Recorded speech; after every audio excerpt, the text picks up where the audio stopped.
To write the chemical formula for vinegar, also called acetic acid, it's helpful to know that the formal, more systematic name is ethanoic acid. And that gives us a lot of information about what the formula is going to be.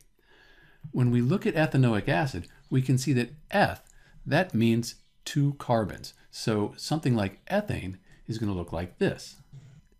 Ethane is a very simple hydrocarbon with two carbons, and then it's got hydrogens around it.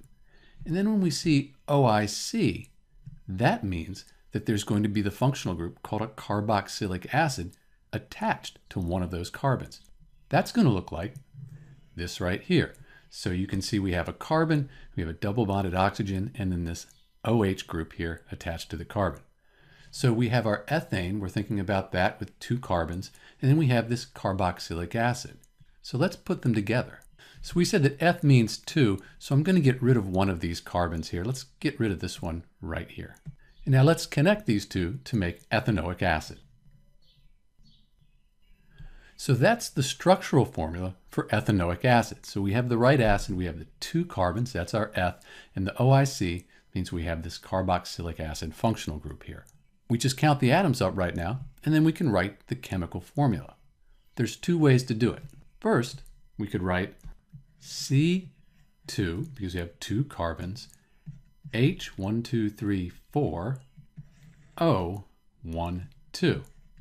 And that would be a valid formula for vinegar. Another way we could write it is we could write this first part, the CH3, just write that as CH3, and then write the carboxylic acid part, which is COOH. And that would also be a valid formula for ethanoic acid. The difference is when you look at this, you can immediately see that you have the COOH and that it's going to be an acid. And that's sometimes helpful, has a little bit more information than the C2H4O2. So those are two ways to write the formula for vinegar, or acetic acid, or as I like to call it, ethanoic acid. This is Dr. B, and thanks for watching.